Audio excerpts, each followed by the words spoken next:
up and always wear your helmets. Stay safe. We'll see you again next weekend on the Other End Show.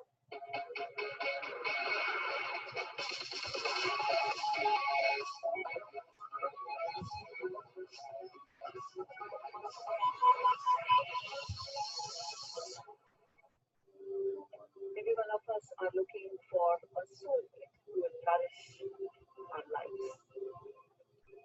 Let me share with you a secret wisdom. If you want to find the right person in your life, and if you want to keep that relationship, awaken to a state of love first. If you awaken to a state of love, then you become an individual capable of finding the right person as well as keeping that wonderful person in your life.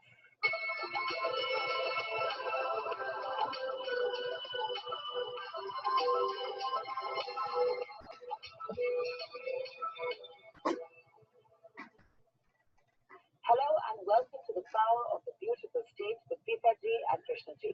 Today we're going to be discussing love and relationships.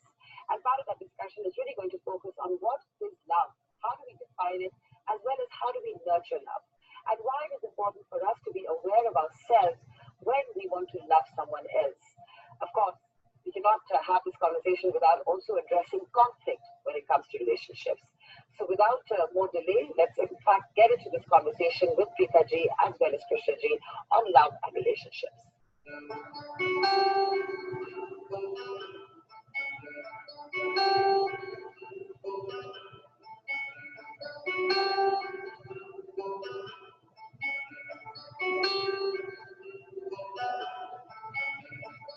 Preethaji, I want you to define what you think love is, especially in the context of relationships in this day and age. In this day and age, what love is, it's probably very much misunderstood.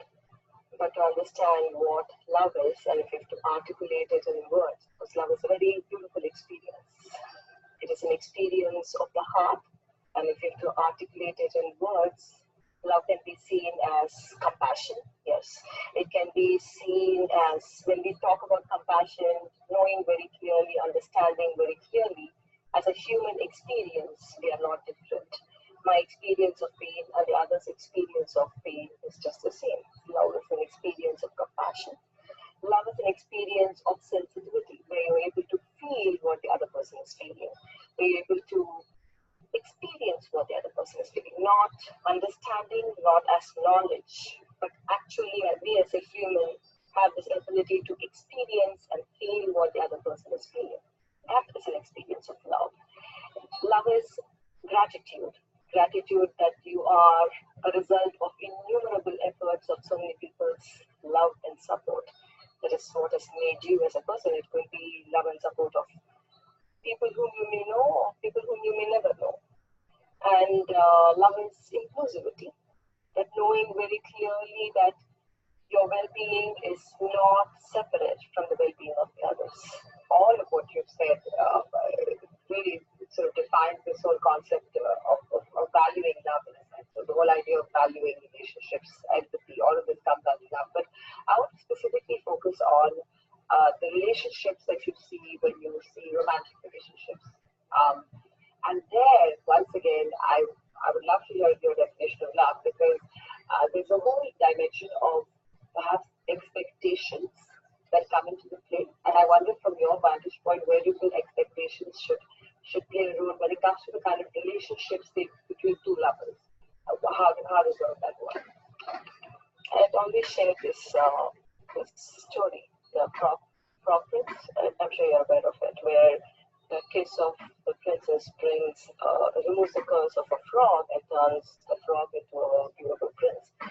But the sad part of our lives is we find probably a beautiful princess or a handsome prince, but over a period of time, this beautiful princess or the handsome prince turns to be a disgusting frog.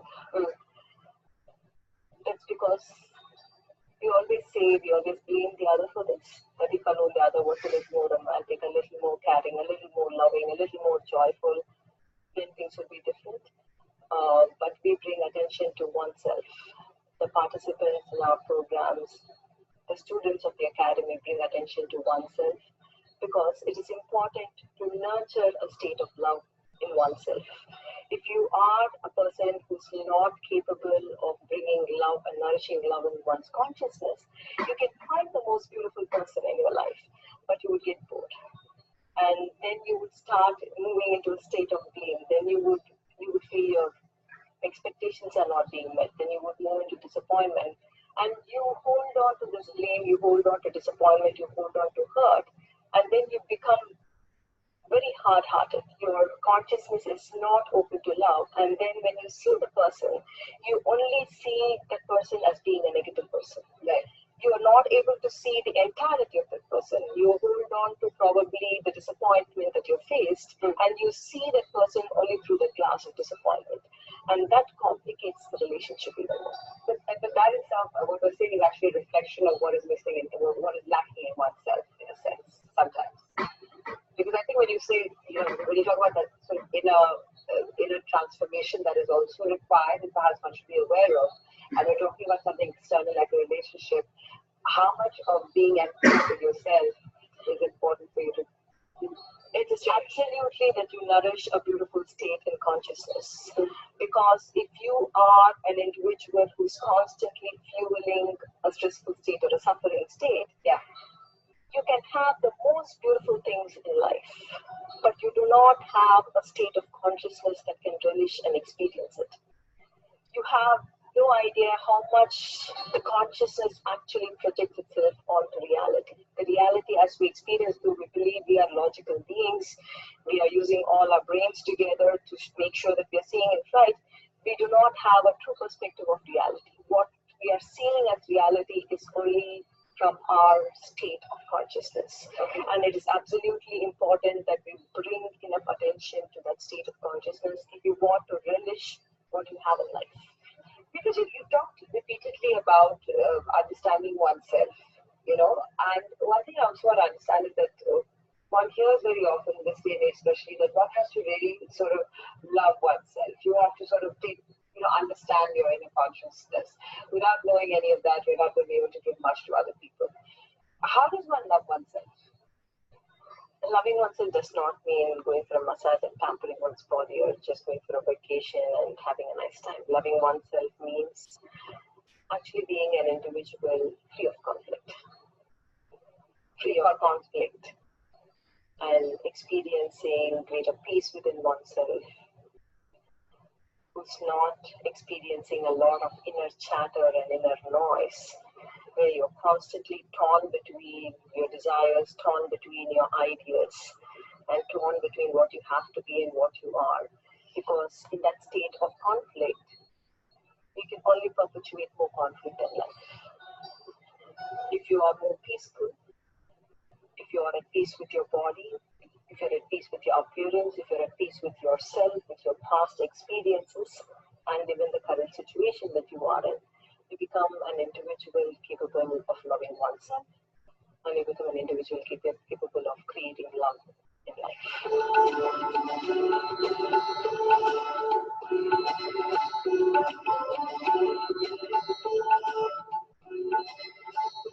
Preethaji, I want to start by asking you about the whole concept of love. How would you define what love is, or I guess what love is not? Because one is just trying to find out what we should go with. So love is a very important emotion. Love is very, very important for every relationship, especially in a couple's relationship. Love is the foundation. Love is one of the most powerful states in a beautiful state. In a beautiful state, one of the most beautiful emotions you experience is love and connection. We are living in an age where one gets to either hear more about separations and divorces, or maybe there are more of them happening. One of the points that has come up in conversations has been that people don't want to work on things in a relationship anymore. What is working on a relationship all about? And is it constant? Is it a constant? To be very honest, I think we have to work on ourselves. Yeah. Okay, it's not working on a relationship, it's working on ourselves. We need to work on ourselves to live in a beautiful state. Once we can learn to live in a beautiful state, everything becomes natural, everything becomes very easy for us. The reason today we are constantly working on something people who are in a state of anger, fear, anxiety, ambition, comparison, insecurity, loneliness. So these are the states that we are living most of our time. And from this state, we are trying to constantly fix the other. The husband is trying to fix the wife, wife is trying to fix the husband and wife are trying to fix the kids. So you have to work on yourself. Once you work on yourself, there's nothing to fix. It's just to see the truth that there is no connection, the truth that there is no love. And then apply the teachings, go through a meditation process, go through various things to really learn to live in the powerful state. Once you live in the powerful state, everything is very easy.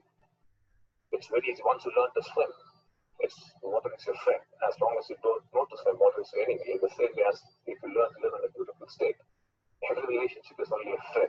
Everything is an easy cakewalk. Today we are living our lives without addressing our state, without addressing our inner world.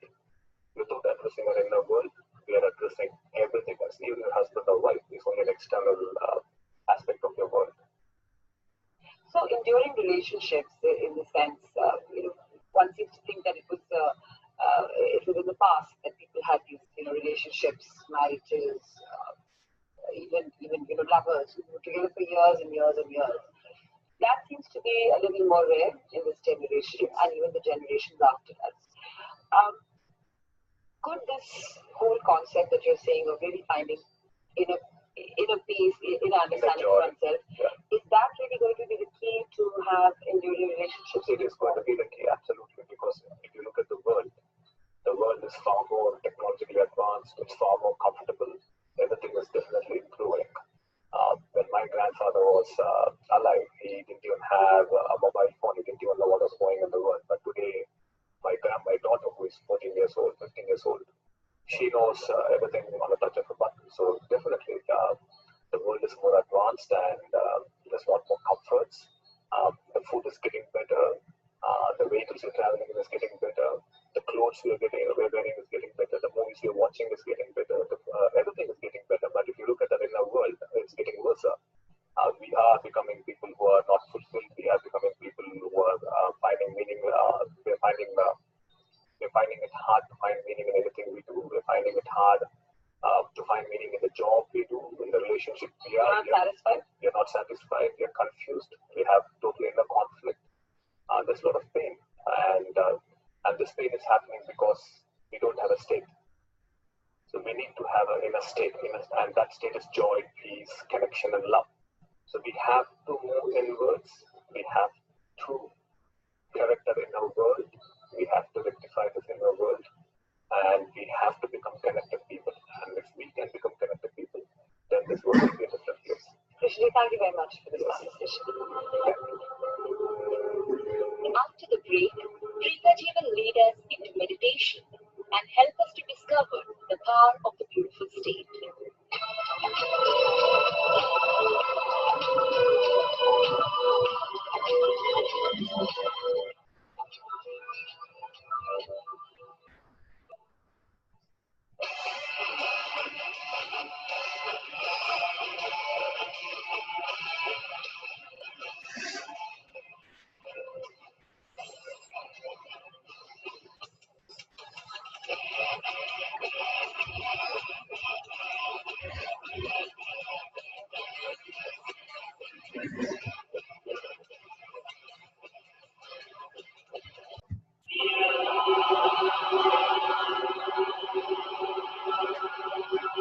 Maintaining the right balance in love and relationships is important. And with meditation, one can find that balance. With this meditation session, Preethaji will steer us to listen to our inner selves.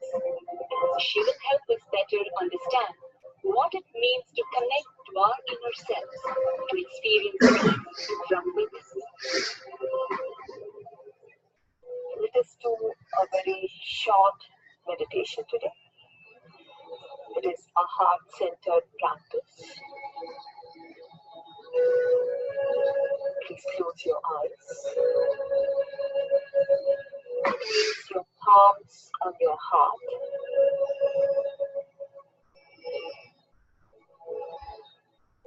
Inhale and exhale Exhale deep and slow.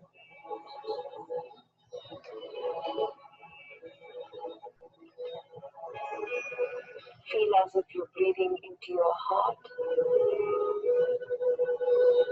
and breathing out of your heart.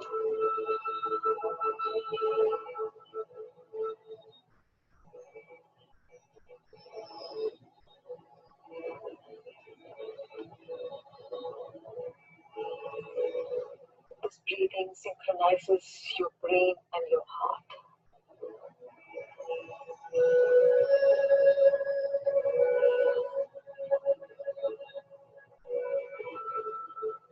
Now think of one beautiful moment,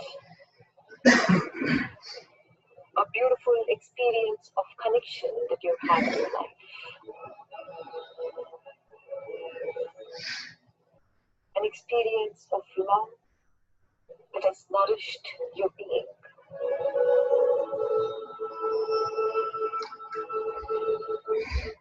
Immerse yourself in that experience.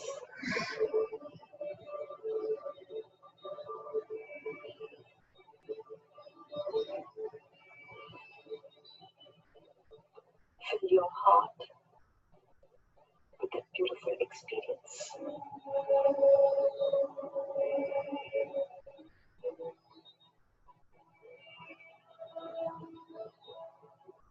Think of one person with whom you would like to share this experience of connection.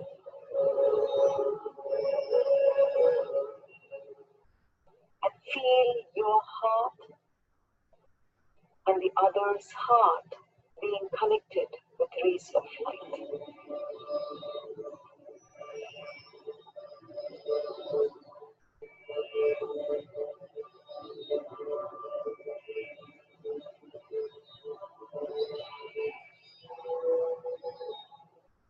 Bring a smile to your face and open your eyes.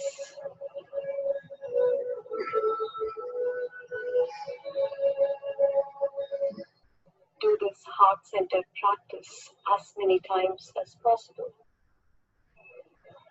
for this week. And this practice not only nourishes you, but it also impacts the other. Namaste. We make right decisions when we are at peace with ourselves, and that is what this meditation would help us achieve. Finding ourselves and helping our loved ones or team members to achieve this peace is worth all the efforts. In the next segment, we will talk to some of the students of Preethaji and Krishnaji to understand how their life transformed after discovering the power of the beautiful state with Preethaji and Krishnaji.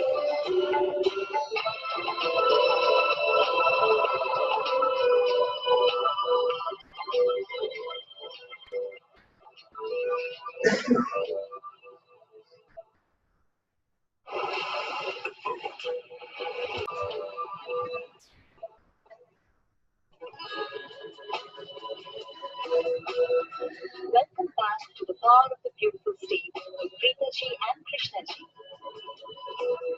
Let's understand from these students of Preethaji and Krishnaji how this experience changed their lives. My experience with Preethaji and Preethaji go back for a couple of years. A couple of years ago, we started to learn the lessons from our academy, and in that lessons, the most important thing for me is to see how you can live in a beautiful state. And if you're not in a beautiful state, how you can easily come back into a beautiful state. And what happens if you are in a beautiful state and connect more to other people. And it really changed my life in different areas. It changed my relationships, it changed my business, it changed my health. The whole part of life has been changed by the lessons I learned. They are amazing people. To be so humble in so real world, listening to Krishnaji talk about his experiences with his wife, with his child, with his business, you can relate to all those things. And being able to listen to that and get the learnings from that and apply it to your own life, your own way of thinking, it was very refreshing and gave you the ability to pick up messages in a very believable, real life manner. If I think about relationships, it's so much has so much to do with connection you really experience. And the teachings we had from Preethaji and Preethaji made us realize that if you are really connected to each other, your relation is more connected and you can take it to another level. And because of the lessons we learned and the way our relationship developed, we decided to get married. And last year, we got married in India at the beach campus of our academy. And the ceremony was led by one of the teachers, and it was really amazing. So I can say that our relationship is really connected to the teachings of our academy. Some aspects, like relationship, like my career, like my wealth, financial condition. I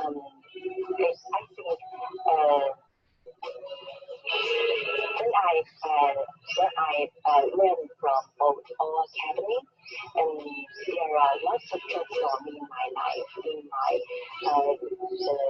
close people, like my parents and my partner. In our relationship, we feel lots of life, lots of peace. It's like a new life, totally changed in my life. Something about this teaching, it expands me. The way how I used to look at my family, my father and my sisters, the relationships I had with them, I used to have this entanglement, this love and hate, this inner struggle. I used to have this garage hold on to my father. I always thought that he was not there during my upbringing, and I had this love, hate, blame feeling towards him. But after my course, the OCBC level 3, something inside me has changed. The way I look at him now is that not that he loves me, he's a man that who doesn't speak much. Life is more than just you say it by words, but it's experience. I look at him now, it's full of love. I feel this connection with my father, and not just this, but once I connected with my father, and it just seems my relationship with my sisters and my friends, my partners, it changed. It changes for the better. Life is beautiful when we can bring true love into relationships that really matter to us. Life can be as lovely as one wants to make it. In our next episode of Power of the Beautiful State with Preethaji and Krishnaji, we will discuss on the theme of education and parenting.